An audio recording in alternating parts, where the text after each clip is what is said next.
it goes live and I forget to hit the mute button first, So let's find out if Restream is streaming. It is. Yay. There we go. So, I wonder if you go live a few minutes early, if Restream doesn't broadcast it. Oh, yeah. I wonder if You you ought to have to wait. go live right on that instant, right? You know what Sure. I mean? Oh, no, it's definitely up now. So there we go. There's always like a 20-second delay, so I'm always like wondering if we are live or if we're not live. So last week I didn't do a show. I've just been like burned out on all the BS, and I'm on a 30-day Facebook ban, as you know, Chris, and Yes. I had to go through a backup account to contact you, and they managed to get that backup account blocked as well. Oh, wow. So, and I don't even use it for anything but for, emergency type stuff. So, Well, it worked out really well. Thankfully, it was open for that short stream that we can get that done. But yeah, crazy, crazy times. It's been absolute bizarro land. I think everything is done a big flip, and now up is down, down is up, and well, who knows they'd what's been going working on. on, it reminds me of like, the old Ghostbusters films when they're like trying to release like the ghosts or the evil into the world, and they're Mhm. the all that stuff is happening, and so they literally invert the whole world to let all the evil spirits out. And you picked the title for tonight's show, which I thought was really fitting and funny. The perpetual emotion machine rather than the perpetual motion machine. Yeah. It seems to be like that's the ride that we're on, whether you wanted to get in the line or not. And it's getting so that, as I was saying earlier, it appears to me that there's an absolute abandonment of reason in favor of emotion. People are hyper emotional, very, very touchy. It seems that everybody has to have a bad guy. There's always, it's one or the other. There's no middle ground anywhere. Um, it just seems unreal to me. And logical fallacies at play.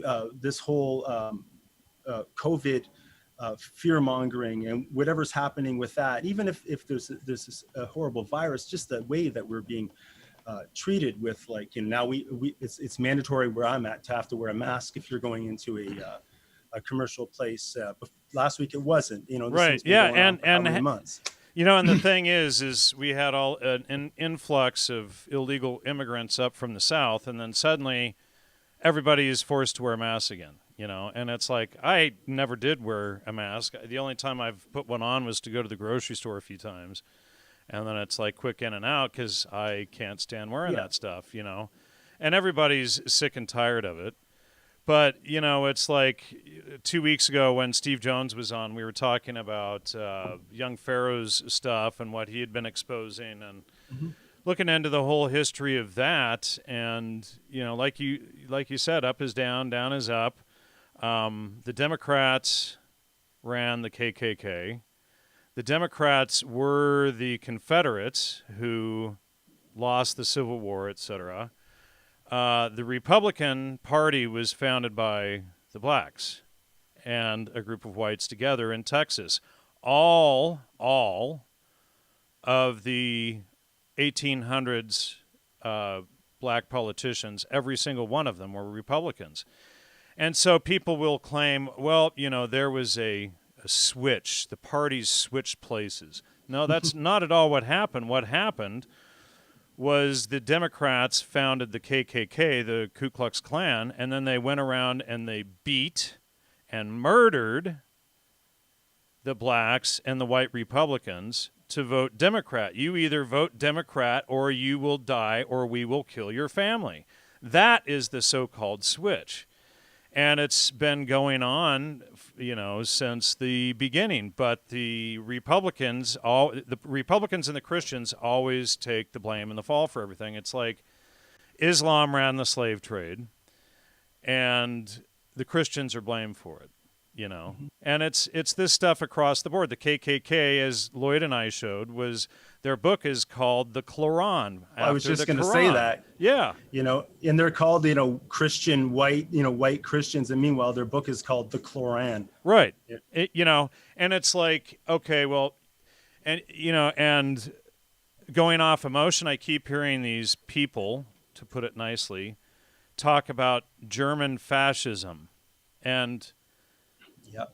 it's like, okay, do you realize that the Germans were National Socialists like you and that the Italians were the Italians were fascists? the fascists. Yes. And they don't even have a basic understanding of history. So then we got hold of the Antifa manual a couple weeks ago, and it says right there that anybody who is a white male is the enemy, and they're against fascism and racism while they're spouting all this racist rhetoric, right? And that's a huge never issue. and never mind that we fought and stopped the Nazis and the Yes. fascism, right? Yes. But the irony is they don't understand that all of these movements, Hitler, Trotsky, Lenin, Stalin, Mao, Pol Pot, you go through like the Sun, whatever they were called, Rising Sun or whatever, in Peru. You have Cuba, Vietnam, Laos, etc.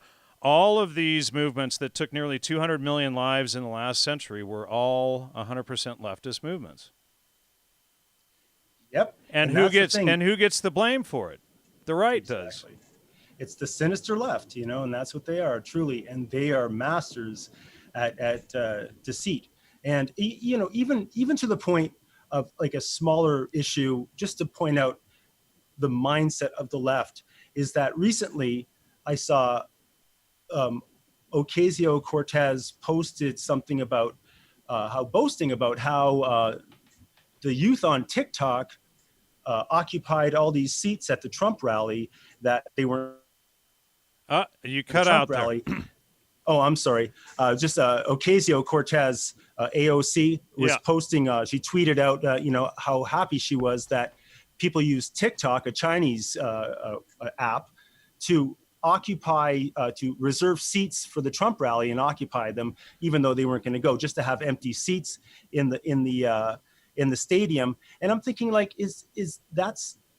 you have to go underhand? If your ideas were so good, why wouldn't you just put your ideas forth and go on the merits of them, instead of having these underhanded tactics? It's violence to sabotage somebody else's event. Like, it just seems so underhanded, and that's their mindset of the sinister left. Right. It's all of this underhanded stuff. It's lying. It's deceit. It's beating people. Antifa. And there was an image of a dog, chasing and catching its tail as a representation of Antifa chasing fascists, but why can't they do their stuff above ground? Why can't we have a logical dialogue? Exactly. And what happens is facts, critical thinking, reason have gone out the window, and everything is based on emotion now. It's yes. For the masses, that's the case, and for the sinister left, they operate on a by any means necessary mindset. So they're evil. That's evil. You would do anything. You will stomp a baby to death in front of its mother if that's what by any means necessary. They will go to any lengths to get their way, and this is the divide. So they lie. It is like very biblical. In fact, like this is the seven-headed monster. You have your leftist politicians and all the news media and the Facebook and Twitter and YouTube, all these different facets of this beast that's engulfing us, and they're using inverted logical fallacies like crazy. So many appeals. The BLM movement, that they can say that saying all lives matter is racist. Right. Is shocking, and that people and then what they do is they then said Black Lives Matter first before all other lives matter. Well, and then if you look at the statistics, from my understanding, and I need to go back and verify this, but more cops were killed last year than blacks were killed by cops. And cops kill 2 or 3 times more white people on average than they do blacks. True. But yet, and then you're not allowed to talk about how blacks are 12, 13% of the population, but commit 50+% of all violent crime. And then what the left will do is they'll say, well, blacks, they are victims of white privilege. Exactly. It's Yes. always the victim card. Mm-hmm. You can't ever be responsible for your own actions. Everything is the fault of someone else. And I used to work with this very conservative guy, Ken. He was a African-American guy. And back then I was more liberal leaning, and he and I used to get into it. And he was like, look, dude, that stuff's all bull crap. We're not the victims. You got to stand up and do what's right. His brother was police. He was planning on going into the military, but these guys, the Antifa and the BLM people, they're using emotion. And then whenever you donate money to the BLM, it's going straight to the Democratic Party. So even that isn't being up front. They're using BLM to promote their agenda. And then you have this guy, Joe Biden, who straight out says the N-word in his earlier talks, and trying to promoting racist ideologies, all the stuff that Black Lives Matter. Joe Biden 30 years ago bragged on the Senate floor that he put all of that stuff in place. And then this is who they have as their frontman. It's crazy. Yeah. Shocking to me that anybody would think that somebody with such a long history in politics who's gotten absolutely nothing done except for being more divisive and lining his own pockets is going to offer something new in the future. It's absolutely shocking, and it's terribly sad with the BLM movement and all this.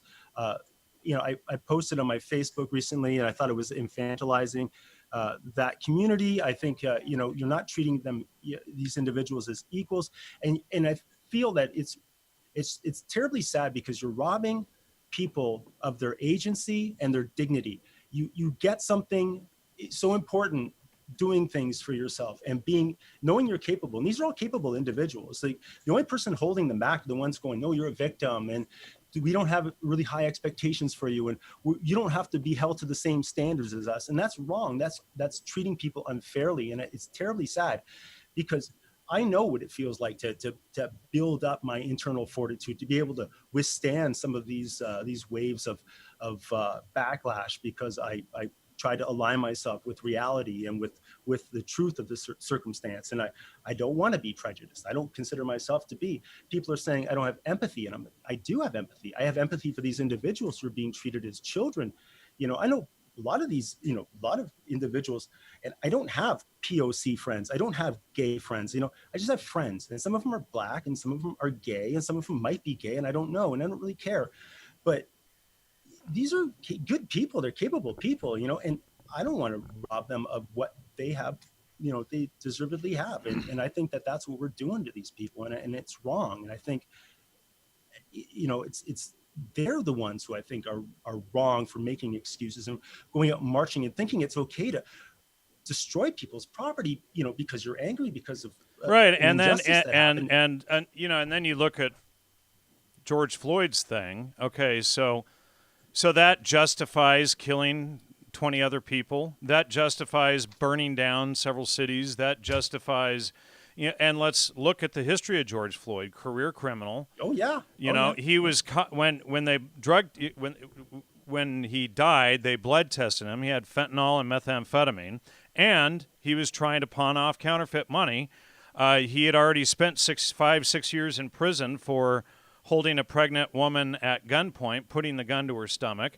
And that was like the 5th time he was in prison, And so this is who the left props up at, and you see these murals. 3 funerals. Yeah. And meanwhile, nobody else can go to a funeral, No. but you see these murals of the guy with wings painted behind him, I know. And it's like, how is he the representative of the left culture? It's like, why not, why do they need to ban Young Pharaoh's videos for exposing this stuff? And then promote all of this hyperbole? But, just really quickly, I want to show this clip on screen here. Hold on just a second. And So this is Biden now. I want to know if this clip here is edited, this first clip. But hold on, I'm going to put and unfortunately, I don't think I have desktop audio. Let me see if I can capture desktop audio here.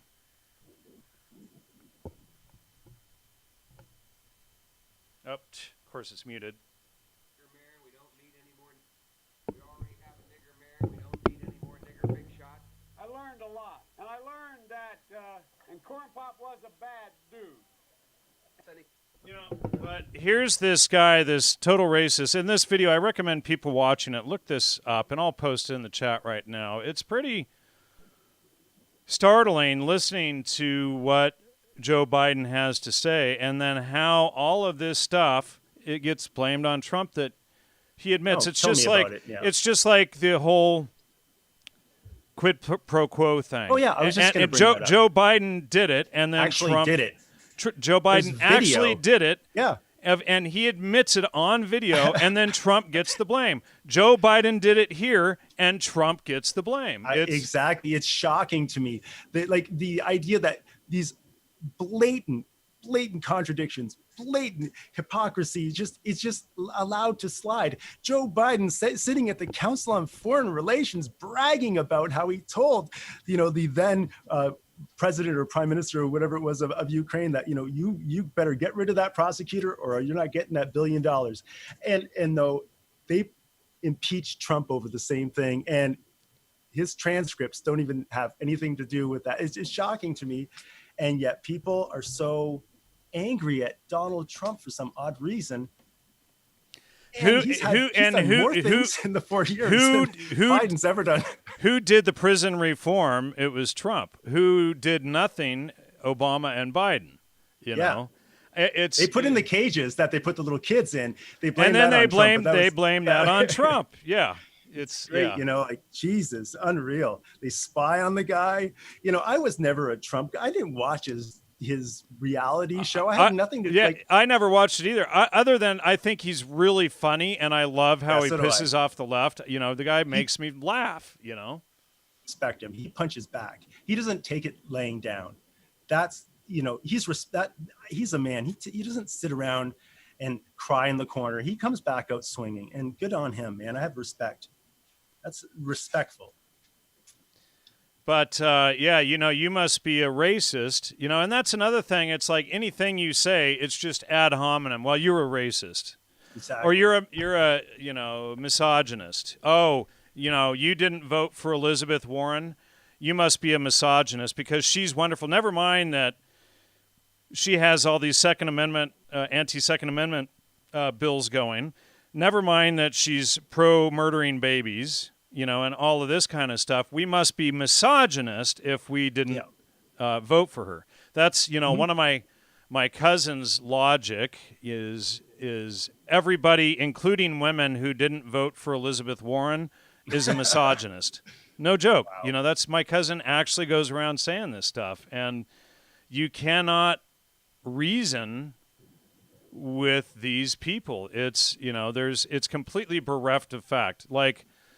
So I had been in conversation with doctors who were literally prescribing hydroxychloroquine for COVID patients, the 2 severe ones that they had, and they saw dramatic benefit. And I was telling my cousin this, and she just sat there laughing, ha ha ha, Trump should be muzzled for promoting drugs that aren't approved by the FDA.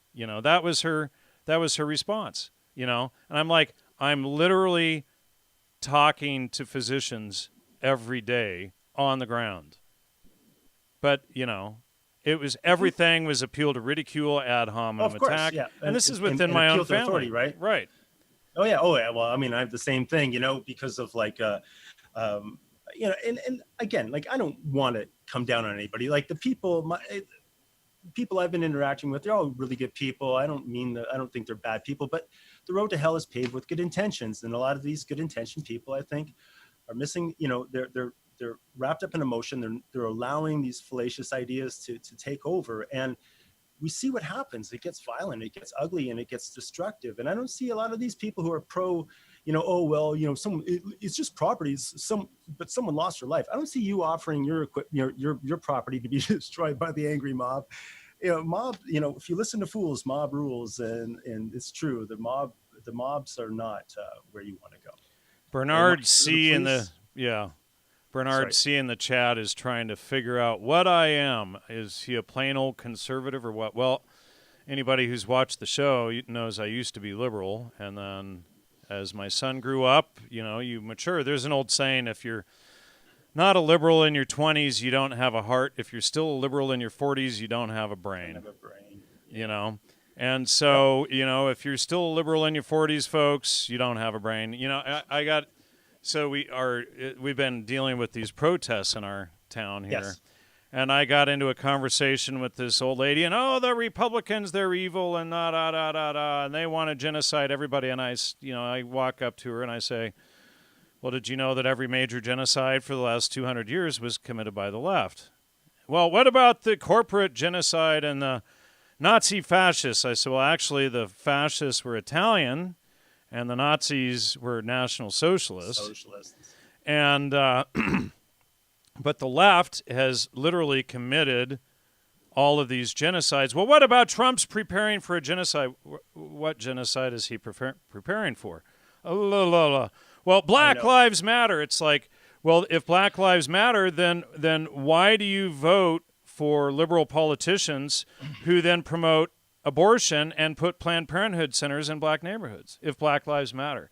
And she went and just sat there for like just 30 seconds with a blank look on her face, had no comeback. It all of a sudden it started hitting her, and it's like, look. That's the thing, and that's the typical brain melt at that point in time. And then the emotion kicks in, and then it becomes like, I'm just going to scream louder, and if I do that, it'll be more real. And I don't know that's not a very successful, move, if you ask me. It's very sad because it's like you say, with these movements and with these people, like the left has, not only is it involved in all these these genocides, which are absolutely horrible, but it's always involved in underhanded things. Even like the Fabian socialists, their symbol is a wolf in sheep's clothing. Used to be, now they've changed it. Yeah. Well, yes, but devious, underhanded, sneaky, and that's what you get, and it's these, we're being pushed into that ideological subversion state of crisis, right before normalization happens, which I don't want to normalize into Chaz or Chad or Chop or whatever the heck they call it now. So this is where we're headed with these grown adults acting as children, taking over a few blocks of a city, and nobody's doing anything about it. It's shocking to me that we're in this. And this is what Aldous Huxley and these Fabian socialists wanted. Exactly. See, the Fabian, the socialists, when they went and toured Europe after World War I and World War II, they saw the mass carnage everywhere that their government systems had perpetrated on humanity. So they needed to come up with a method of soft kill. Get people, eugenicize their own families, make people believe that there is no truth, that reality is not real, that everything is based on primacy of consciousness, and it's whatever energy you put out in all of this stuff. So, Aldous Huxley and George Orwell and all of these other Fabian socialists, David Rockefeller, Annie Besant, all of these people in here, these were the people that when they toured Europe and then Soviet Union, and saw that the left had mass murdered 40 million Europeans, 40 some million Chinese and Asians, the estimate between 1900 and 1999 is between 148 and 202 million people. And so when they saw all of this carnage, they were like, okay, well, we need to find a way to soft kill, because that was too much. And even they couldn't believe the carnage that their own beliefs had caused, that they were putting out. But what's interesting is, as you sit back and you watch Antifa, which is, they are exactly what the Nazis were doing, like the Nazi youth going around beating people's, forcing them into submission, all this stuff. You can see this is the beginnings of the dehumanizing process that is at the beginning of every leftist mass genocide. So their next target will be, as they call it, cisgen white males and Christians. That will be the next target. And they, these people don't ever study Islamic texts, so the Muslims must be victims to the cisgen male. Of course. And yeah, and that's something that that is something that I'm very frustrated with, because again, I have great empathy for the Muslim. I do, for the individual Muslim, because I've done a great deal of research into Islam, and so I can appreciate it must be absolutely horrible to be in an ideology that will kill you or at least disown you if you leave it, and having your family and your friends and everybody, it must be extremely difficult. So I have a great empathy, and especially if you're a good person who cares about people, but you're, in Islam, women are worth half the testimony of a male, so it's worth half. If you're a loving gay person, you can end up, being thrown off of a roof. If you just want to have sex with boys, that's okay, or goats, it's not a problem. But it's just such a bizarre and very sad situation. And people that I talk to get, to be insulted. Like, how do you say these things? Like, why? That's so wrong of you to do that. And I'm like, no, I'm being respectful. I'm taking these people at their word. Like, I'm not making up or projecting my impression. Like, they're capable individuals, and they're fierce warriors, and they've been around for 1400 years, and they haven't stopped any, they've been at jihad for the entire time. They have not stopped once. So no, maybe you should be respectful and look into this and actually take these people at their word. Well, they mean what they say. It's like people actually believe. Disrespectful. Exactly. And people actually believe that, despite the 500 Islamic invasions into Europe before the Crusades that caused the Crusades to push Islam back into the Middle East, besides that, people actually believe that the Muslims needed Barbara Specter to get them into Europe. Like Islam wouldn't be in Europe today if it wasn't for Barbara Specter. I mean, this is the wild,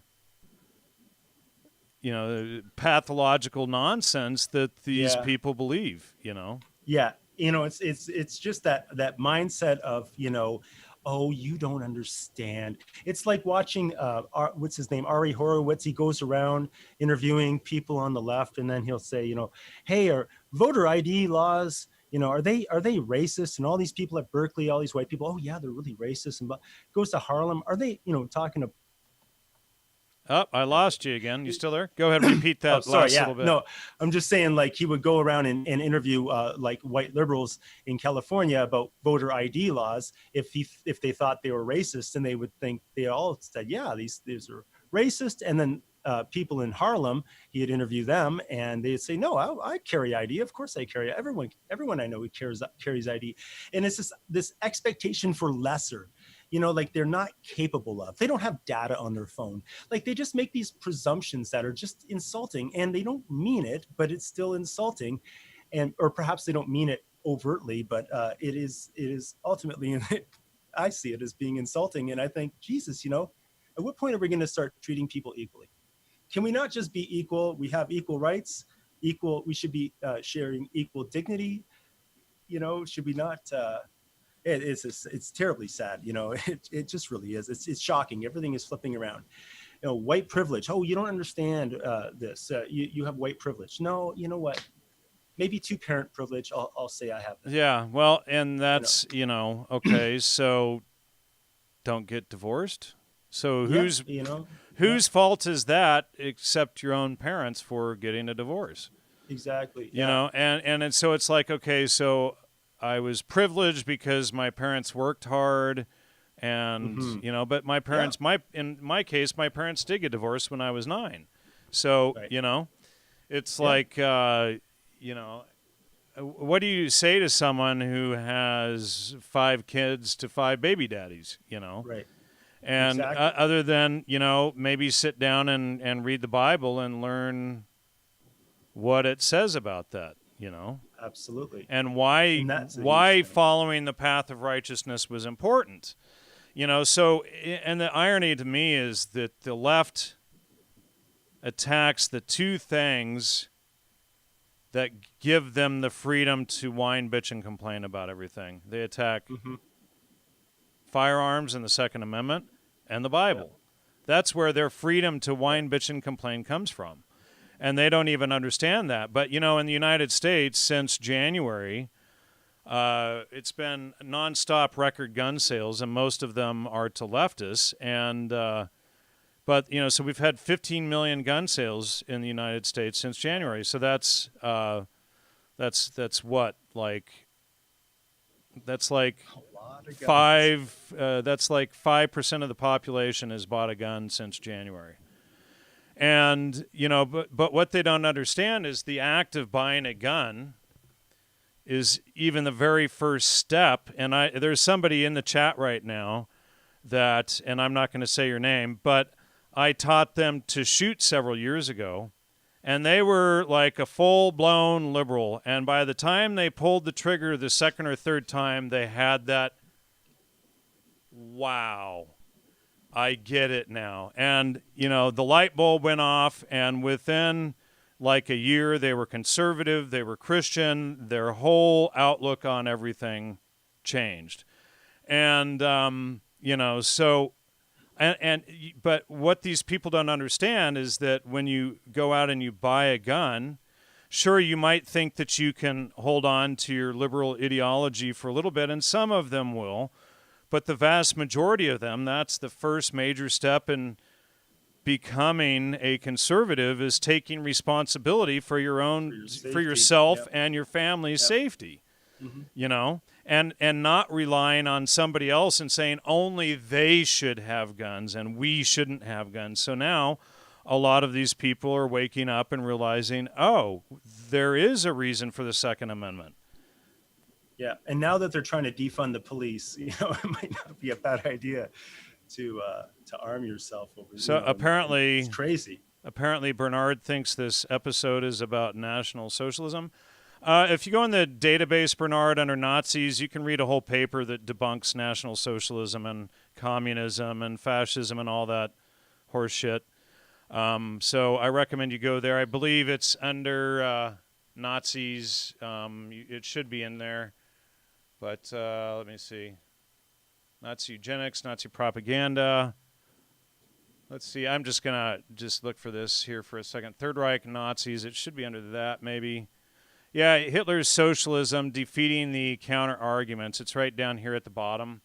So I recommend everybody read that. And, you know, for those of you who are socialists, if you have the brain capacity to think and read this, and you'll see that it completely debunks socialism and National Socialism and fascism and communism and all of that leftist nonsense that's led to every mass genocide for the last, you know, couple of 100 years at least. So, Yep. Well, you know, no sanctity of life when you're an atheist, right? And there's no God in socialism. So, right. and Well, so you know, and horrible isn't thing. that the truth? They, you know, the first thing they do. Well, and look around you. Have any churches been open for the last 4 months? I know. No. So the Nope. restaurants, everything else is allowed to be open, but the First Amendment is still shut down. And what gets me is if any one of these large churches, if any one of them stood up and fought for the First Amendment, this crap would be over immediately. But all of them, except for a handful, Lockstep. all of them rolled over. And that's what makes me more nauseous than anything. You know, so they are literally saying God and church is illegal. Logos is illegal. Yep. Lockstep. Everybody right in line. You know, a lot of crazy things going on with that. Even the Event 201 whole thing was very fishy. But, you know, you're right about the fact that I think when you put a sanctity of life, when you believe that their life has value, you know, that to me is when you lose that, and I think the left has really lost that. I don't think they really care. They're happy, they take joy in seeing Trump fail. They lie about it all the time, always trying to make the guy look bad. And going back to that, why if CNN and MSNBC and all, the Atlantic, all these leftist, spew holes, why do they need to lie and spin every detail of the news if there was any truth in what they were doing? Exactly. It's like they'll take, and somebody was telling me about the babies, this meme that went around, and it was a white baby and a black baby running down the street, and then so of course it was all clipped so that the left could make it look racist. Like even an infant white child is racist chasing this black baby down the street. And of course, when you see the full clip, which of course they tried to scrub everywhere, it was showing the two playing and hugging, and then they were playing like toy swords or whatever, and then one is running down the street.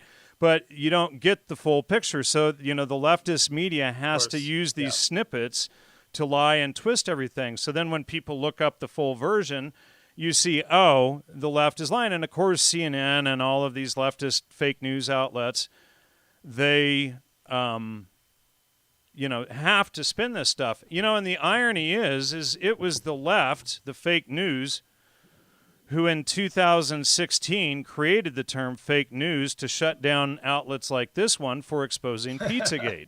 Right, and then do you remember that? You. And then thank you. Oh yes. And then Trump came out and spun it, flipped it right back on them. But they had come up with that PR campaign to get all of the alternative media shut down to kill the First Amendment. And and that's funny because the Pizzagate thing, I recall when that was prominent, and I recall there was an event where somebody showed up with a gun, shot it to the floor. There was no basement, blah, blah, blah. Yeah, it's all perfectly a hoax and all perfectly hit the computer. Exactly. Well, I don't know if you're aware of this, but a few months ago, the FBI did a vault dump for the Finders. Are you familiar with the Finders? It sounds familiar. There was a group that was like this group. Two men were with a group of young kids in Florida, and they were well dressed, but the kids were in shambles. They're all dirty, and somebody called the cops, and they showed up and they arrested them, and it became a news story for about a week. And it turns out that they were located in Washington D.C.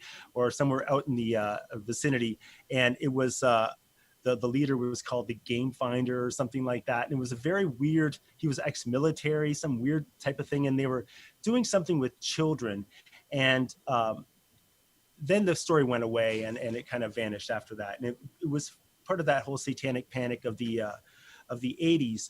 Well, this vault dump, just like there was, I guess, documents that showed up that have like showing all these tunnels underneath Washington, D.C. from like the 80s that the FBI knew about. It's like supports a lot of what was set up with the Pizzagate thing, that they found animal bones and all kinds of bizarre ritualistic things that were in these tunnels. So that kind of supported a lot of that Pizzagate. Every now and then I'll see people pipe up with, "Oh, remember that Pizzagate? Ha ha ha!" And I'm like, "Well, yeah.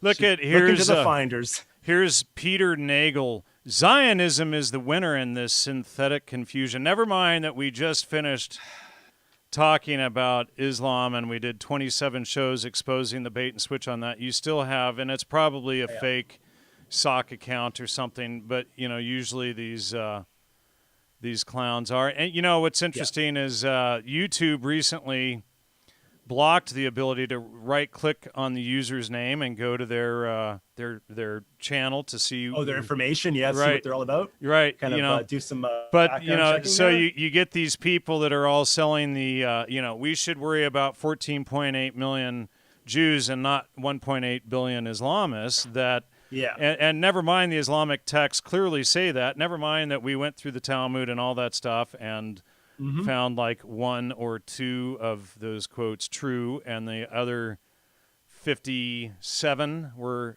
fake. Right. But it's amazing when I see guys like Peter, who are probably paid Islamic propagandists, to pop in and spew their their Yeah. lies, because you always have to create a misdirection, a scapegoat, and that's how they Absolutely. do their cover.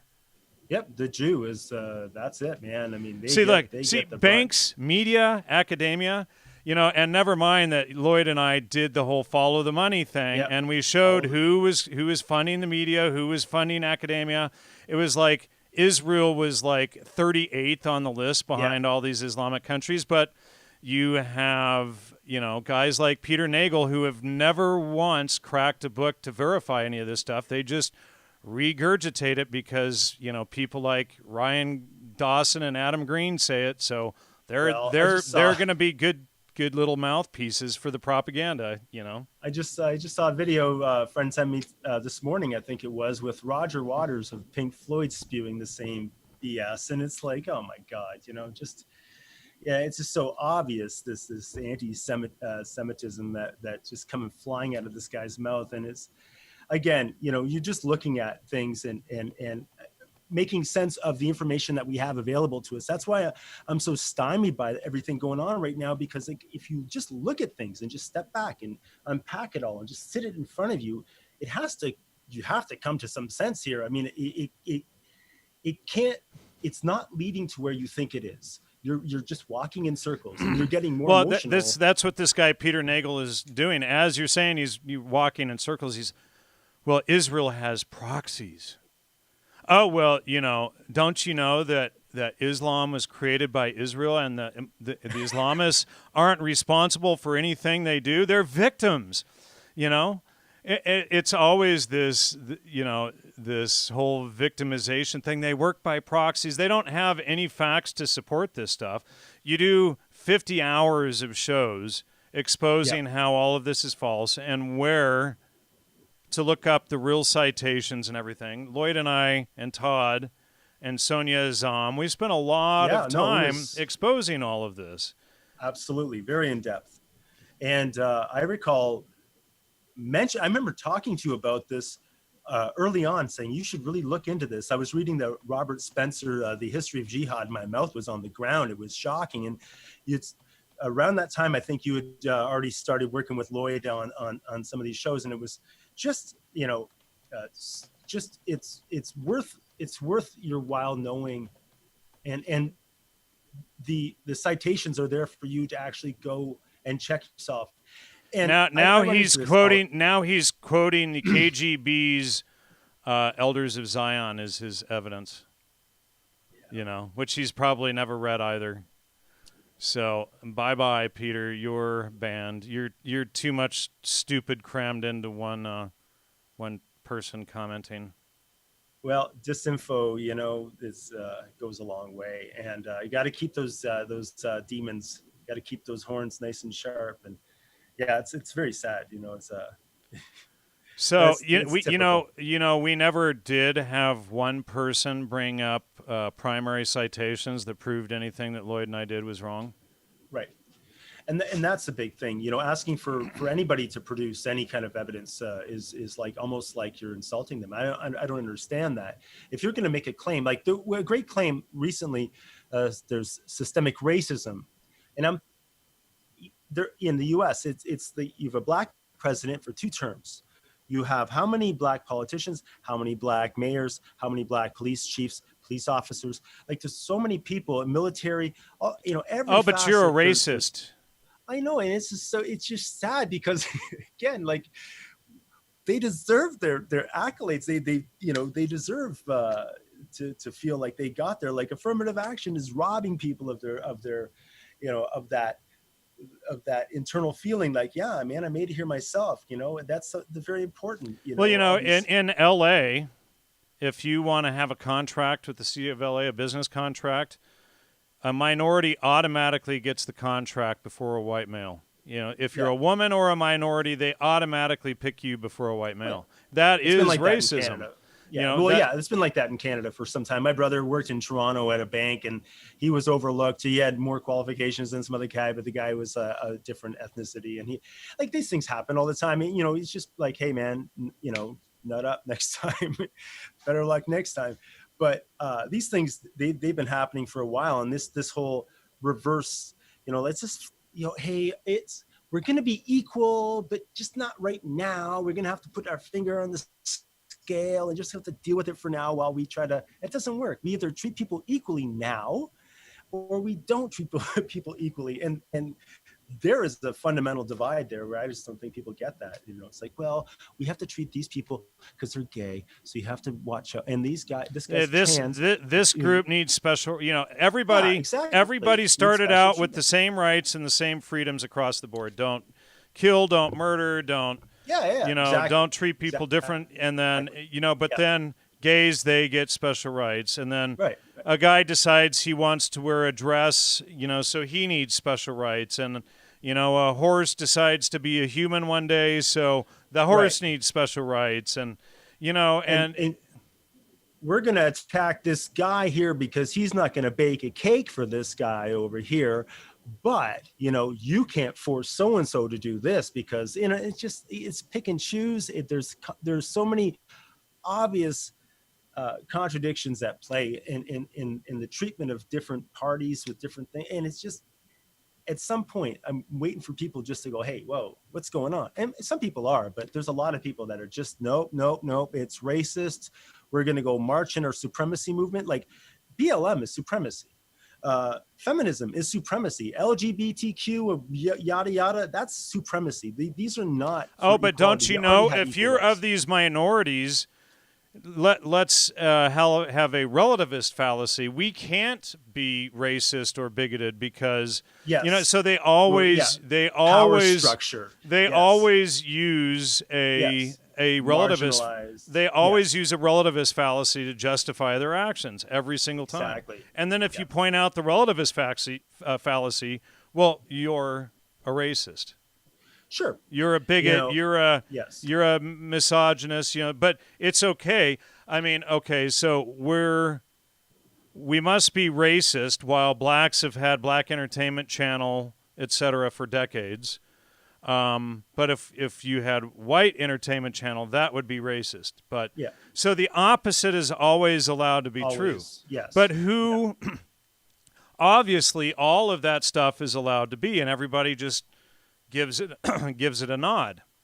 But then, so how is that being racist if it, okay, like you just said, we had a black president for 2 terms, but you're still a racist. Never mind that he was one of the worst presidents in history on his own merit, right? Yeah.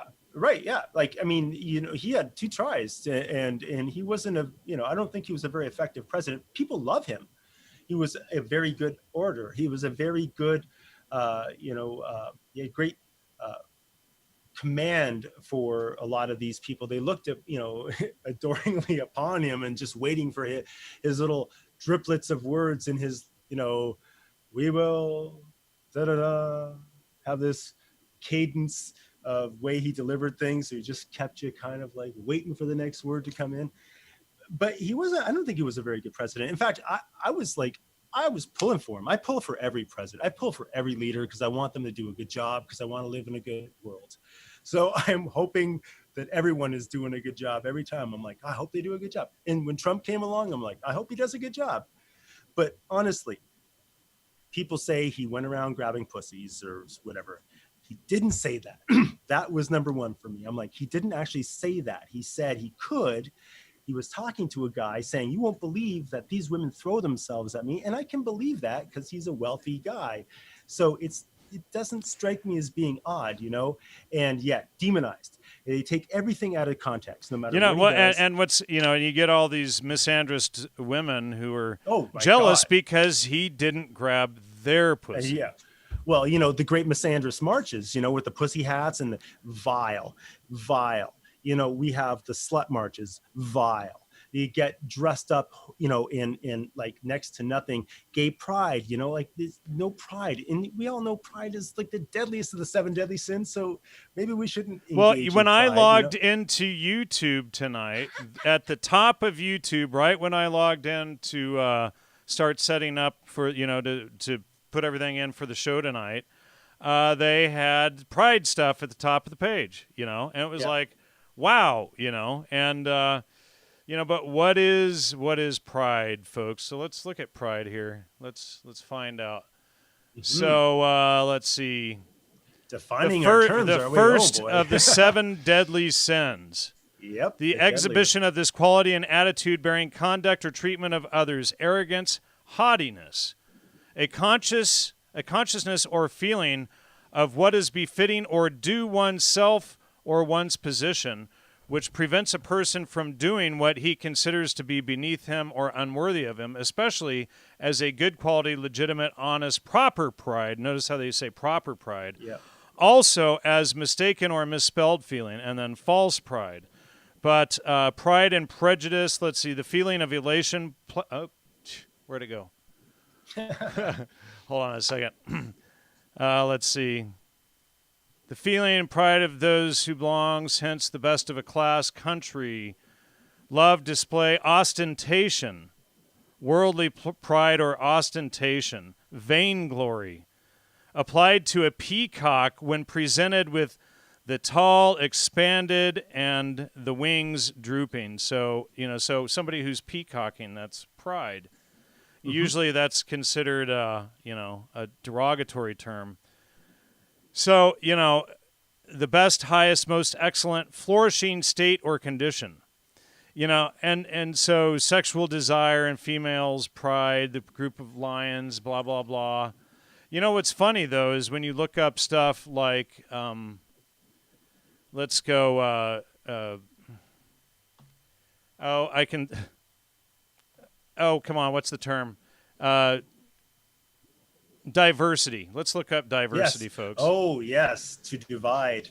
Right. So, of course, so for those of you who don't know, the root word of diversity is to divide. So we have a condition or quality of being diverse, different, varied, difference, unlikeliness. And then let's see, system applied. Hold on a second. There was a really good one here, if I recall. Divisive, divers.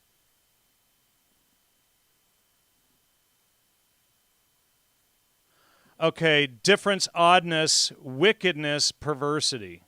And then contrariety, disagreement, difference. See diverse. So let's go to diverse here. So diverse, to render, different, vary, change, diversity. To be low, or to be or grow diverse, different, varied, to vary, change, become diversified. To turn aside, diverge, diverted, rare. But, so you look at diversity in these words, and, why is the very first of diversité, 12th century, oddness or wickedness, perversity? Mm-hmm. Yeah. So contrariety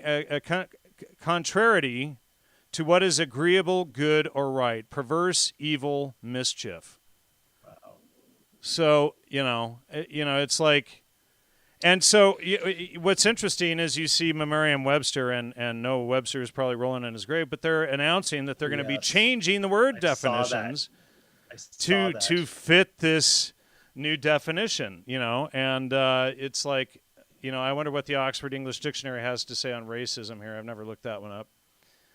Well, I sent a message to Merriam-Webster's dictionary saying that you may want to amend also the definition of coward and put Merriam-Webster's dictionary for kowtowing to this pathetic new speak or whatever it is.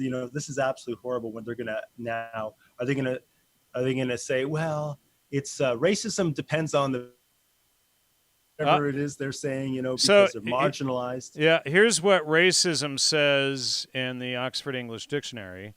A theory that distinctive human characteristics and abilities are determined by race.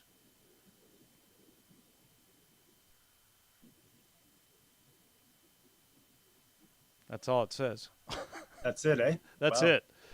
So, and why is, so what's a race? A group of people, animals, plants connected by common descent or origin. So if you tend to stick to your own origins, that's bad, apparently. Let's see, the offspring or prosperity of a person, a set of children or descendants. So that's your race. Mm-hmm. So if you're for your family and your descendants and your own children, that's apparently racism. A tribe, Yeah. nation, or people regarded as of common stock. So, clearly when you start looking at the meaning of race, it has a very broad definition of like different groups of people. So do we just turn everything into a hodgepodge of, homogenization? Well, that's Or the would that thing, be yeah. racist because the eugenicists want to get rid of all the races and have a mono race, right? Yeah, because at what point are you going to be, this is again, another wonderful contradiction that I can't help but get my head around, is the idea that we have to be diverse and love the diversity, yet you can't culturally appropriate anybody's culture. They can culturally appropriate other people's culture. Depends, some people can or not.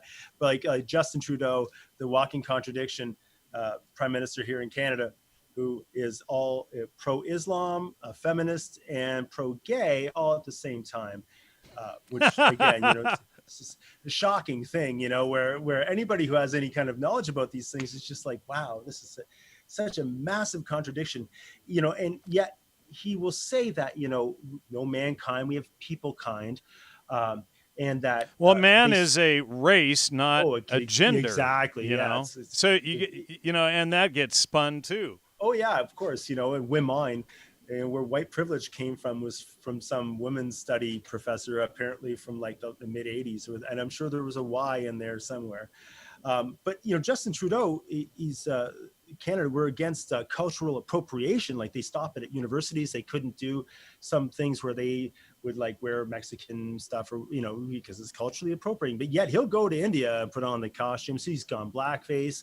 This guy changes his costume. Like it's okay for him. And that's what the thing with the left is that they can do it. It's okay. They're virtuous. You don't understand. We're virtuous. It's okay for us. It's okay for me to put blackface on. And it's okay for me to have sex with a 14-year-old student while I'm a teacher. And it's okay for me to grope a reporter who's trying to interview me, or whatever is like these alleged, occurrences. Apparently, this is my understanding. So it's okay for him to do these things. He can go and dress up in culturally sensitive attire and go off and parade around. But anybody else would be demonized, and that's the hilarity of living in 2020 in North America, as trying to stay somewhat fixed and firmly adhere to reality and to truth. And it's shocking, and the backlash for just stating the obvious is unfreaking real, man. It's coming from everywhere. Just dodging these, it's something else, I'll tell you, and by the way, so anyway, yes, I should say thank you, Chris, for also Chris, for those of you who don't know, for like 6-7 years now, you've been doing the images for the shows every week. So thank you so much. Yeah, no, it's my pleasure. It's been a wonderful learning well, experience. that idiot, who's that guy? Miles Mathis. He wrote a hit piece, Yes. and one of the, one of his evidences was my microphone, because somebody donated this microphone, and because it's a nice microphone, I must be dirty. And then he said that my images were too high quality, so therefore I must be dirty so thank you, Chris, for doing such a good job. I appreciate it. That someone with such a low IQ who does really shoddy research thinks that your images are evidence of some conspiracy and a microphone. That's the evidence he needed right there. I'm very honored, and if he wants any work done, I mean, I'll send you a price sheet. Right. So I wonder if he still has all those paintings of little girls up on his website or not. He was doing that as well. Oh yeah. Oh yeah. Yeah. There was a whole lot of that. Yeah, no, this is very sad. Again, and that's another thing. I start seeing that coming up every now and then, and it's been coming up. It's been surfacing its head every now and then. I remember years ago when the whole Gamergate thing was going on, there was these stories at like Salon, like, oh, I'm a pedophile, but not a monster. And then it kind of squashed down a bit, and then it kind of resurfaces. And I just saw something the other day where like, oh, it's like some type of experiment in Germany where they deliberately put children with pedophiles for like an extended period of time to see if what would happen. And just shocking that, you know, responsible individuals would do stuff like this. And it just goes to reinforce the fact that human nature is consistent, and sometimes it goes deviant, and it doesn't matter what your station in life is. You could be a absolute professional in something and still be a twisted, deviant SOB. So, I mean, you know, and just because you have a profession, if you're a professional and you have an expertise in something, doesn't mean it's going to be a good idea or that we should all agree. You know, how many professors or PhDs are telling us that, you know, white privilege exists, and that's not a racist comment? Or because like how many poor homeless white people are there that you know, that are not doing very well with their privileges? Oh, sure. You know, it's like, yeah, you know, how many whites are out there struggling? How many white males every year commit suicide because they struggle so hard? Yeah. So the 51 Project says, I traveled to Africa by truck when I was younger, was on the border of Rwanda when the genocide began. 1.4 million people, slaughtered by their neighbors, all tribalism, Jungian projection. You know, but apparently white people brought genocide. You know, it's like I get these. I've had people actually say this to me when I was doing all the research on the psychedelic culture, and I have the Florentine Codex. You know, so at Montezuma's coronation, he had 8,000 slaves sacrificed, and he did it in front of the Spanish. You know, and that was like, you know, between 2,000 to 8,000 per day before and after his coronation. And the day of his coronation was 8,000 people were slaughtered, but these were slaves. And if you read the Florentine Codex, which was originally written in Nahuatl by the Aztecs themselves, the surrounding tribes were so fed up of the slavery and their people being captured and sacrificed that when Cortez came, they joined him because they wanted it to end. And they're like, what do you mean your God is the example of the last human sacrifice, Jesus Christ? So drink this blood in honor of me and no more human sacrifices? And they're like, heck yeah, you know, we're all for that. But these people, they don't read the Bible. They don't read the Florentine Codex. And the idea that Mexico is called Mexico after the Mexica, which was Montezuma's tribe, is hideous in and of itself, because the vast majority of people were not Mexican, which was the Mexica tribe specifically, or Mexica, however you pronounce it. But again, all of these surrounding tribes joined up to help overthrow Cortez. The Spanish wouldn't have even gotten their ships up there to do their offensive without all of the tribes helping out. You know, they were totally done. So none of this stuff is brought up and discussed. It's like, oh, well, what the white Christians did to the... So what you're arguing is that your relative peace and your end of slavery and your end of human sacrifice that went on for who knows how long up until Montezuma, that you want that back? You know, that's the, you know, they destroyed our culture. Well, no, the Spanish came and your culture helped the Spanish, and the Spanish, like, I'm Danish and Welsh, that's not my culture, but, you know, suddenly Spanish are just white people, and never mind they're Moors and they're all these, you know, never mind that the Spaniards were overrun by Islam for how many 700 years or so, well, you know, Spanish Inquisition, right? And it's also said that the Spanish language may be an amalgamation of Arabic, you know. But, you know, getting off topic there, but you know, they can't even look at the history before they come to these wild racist conclusions. It's like, really, did white people really bring slavery here? And then it doesn't take a whole lot of reading, and then they'll say, oh, well, those books were written by the Spanish, so therefore it's not true. There's always some spin and Always, an yes. excuse, Absolutely. No, it is sad. It is ridiculous. And some of the biggest socialists I know are the best capitalists. They have every gadget known to man, and they, hey Alexa, this, and they got all that stuff, but yet and it's just like, it's so not self-aware, don't understand their place in the greater scheme of things, man. Things do not bode well for people under socialism. And so many of these people are, oh yeah, I'm a democratic socialist. It's like, yeah, that's no, you're not. And it's sad how many people just follow because it's cool now, and no concept. It's the man. And you can see how the Marxists, the Bolsheviks, the Nazis, the fascists, you can see the Maoists, how they recruited these young people and how every genocide took place. Like, I'm sitting here watching all of this stuff going on and how they're dehumanizing conservatives and Christians and all of this stuff right now. And this is exactly what they do before every genocide. Mm-hmm. Yes. Oh yeah. Well, you see it now. You see it now, even with police now. They shot that old man who was defending that pawn store or pawn shop in where was it? Minneapolis, Minneapolis. Is there something? It just absolutely tragic. And the guy's sitting there like, oh, what the hell, guys, over a TV? Who did this? Who shot him? And of course, they had already run off.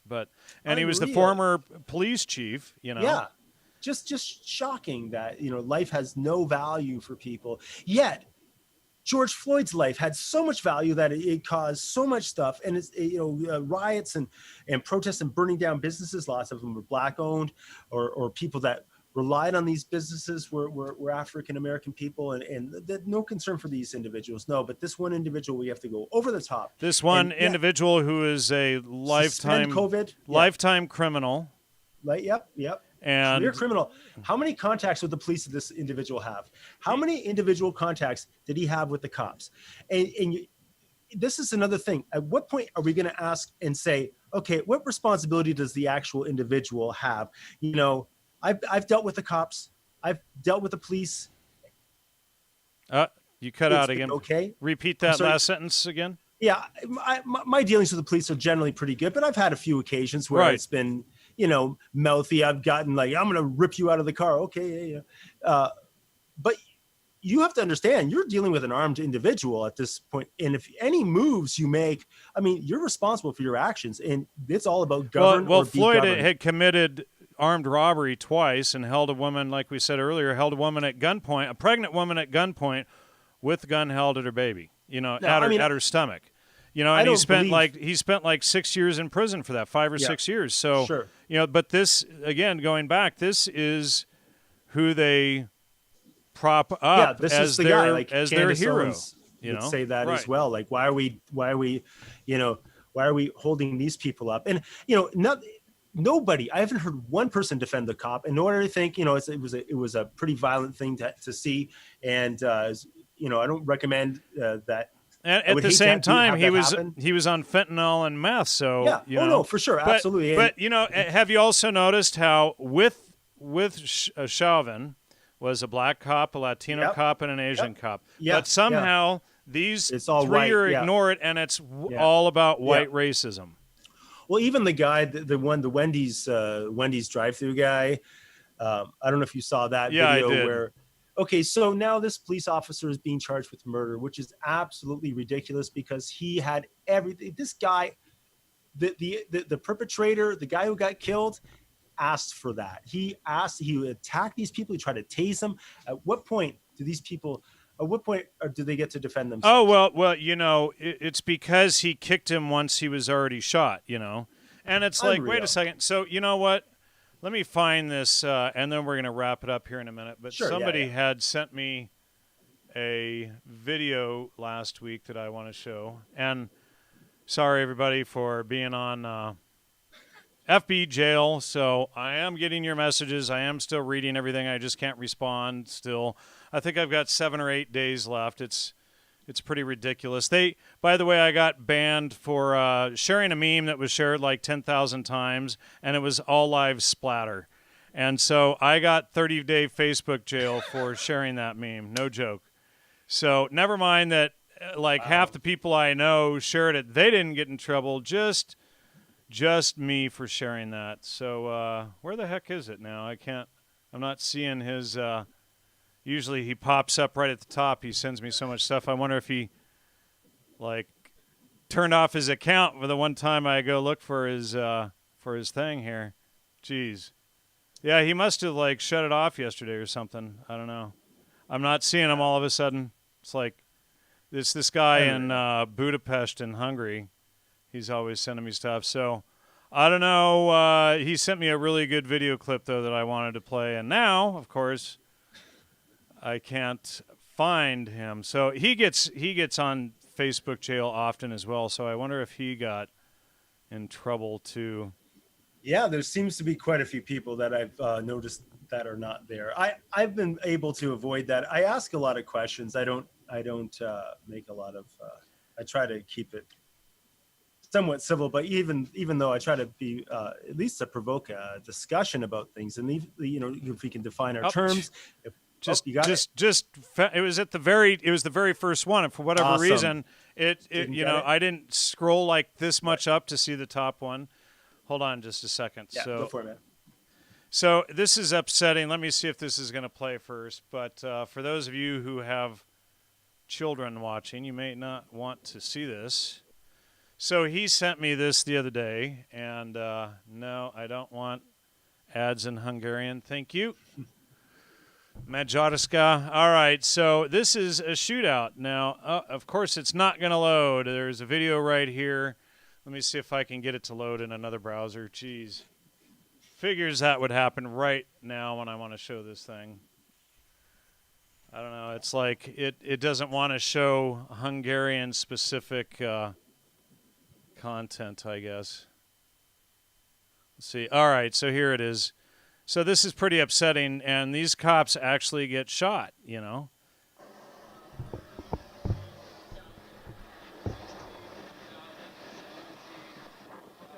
Okay. Do me a favor. Come over here. Then place your hands behind your back. What? Stay. Place your hands.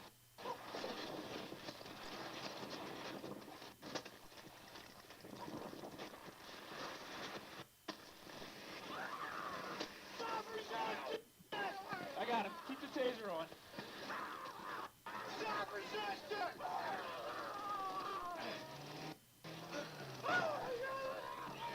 Fuck.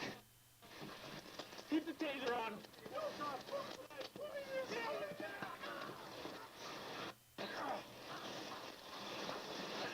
on your back! Get on your back! Get on your back! Right. Get on your back! Fucking back! My God! My God!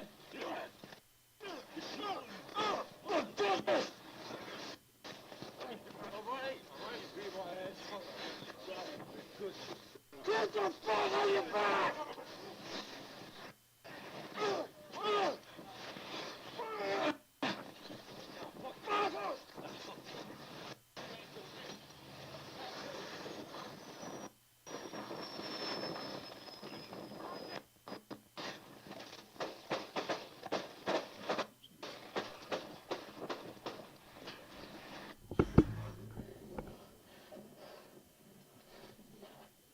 You know, so, of course, we don't see the media showing stuff like this, you know, and, that cop got shot, from 6 feet right off the bat. Yeah. And and then the shootout goes on for another 20, 30 seconds while the guy is sitting in the car, and the cop, dumps the whole magazine into the car, and the guy still drives off. And I think one of those cops died, if I recall, So, you know, they're out there putting themselves on the line, and you never know. But, you know, it's like what I'd like to do is one day pull up all of the exact statistics and do a show on that. Maybe you and I can do a show on it, but Sure, show yeah. like, you know, police on white shootings, police on black shootings, Asian, Latino, how many cops are killed, how many people are killed within each race and by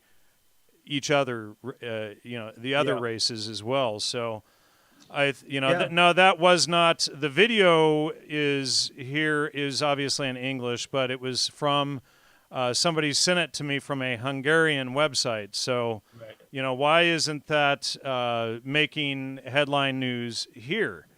But, you know, I mean, Well, it's hideous. You see you know, that cop just gets shot right away, you know? yeah, no, that's tragic. And I, you know, having spoke to a few police officers, I understand that there's they have rules that with engagement, any attacker, I think within a certain proximity, they are under an obligation to have to defend themselves, and rightly so. I mean, you know, people, if you're dealing with the police, if in a traffic situation, or if they're going to talk to you about something, it's not over right then and there. So you don't, if they decide they're going to take you into custody, you know, and this isn't legal advice, it's just, you know, my understanding of things, that it's not over. You know, it could be over if you resist arrest, but if you go along, I mean, there's recourse, right? And even if they want you to sign something, you don't have to. Even if you disagree, if you think that, if I go along, I'm going to tacitly agree to their authority, just under duress, fee coactus, against your will, without your consent, you know, blah blah blah. You can go along and be civil without having to violently resist. I mean, that's not I don't think a good idea to violently resist the police. I don't recommend anybody do that. Civility. Look at this, dude. So on the backup channel, there is 8 viewers and 27 thumbs down. You know, it's like you know, Steve Outram and these GDL guys. You know, all these idiots do is they sit there logging into all of their fake accounts to you know, that's to manipulate the view numbers and everything. It's so stupid. You know. Well, you know, I appreciate getting such a high down vote for you. I apologize for that. But yeah, no, it was great. Thanks for inviting me on to unburden myself with all of this confusion, because I do feel sometimes where I'm just like overwhelmed by trying to make sense of this, and you know, I just stay to the principles and try to see through. Don't deviate from the trivium, and stay true to that. And you know, Yep. that's the way to go. At least it's been my experience. But thank you again. I appreciate it. Well, and thanks for coming back on. And Yeah, you know, man, no, you it's awesome. haven't been on since the Logos Roundtable days, so that's been a few years. So It has indeed. So I appreciate you coming back on, Thanks. and good to have you. And we'll talk again soon. And folks, thanks for the support and the donations during the show. LogosMedia.com. If you'd like to support the show, please hit the subscribe and the little bell to get notifications down there at the bottom. Really appreciate your help and support. Please spread the word, and we'll see you next time. Take care, and good night, everybody.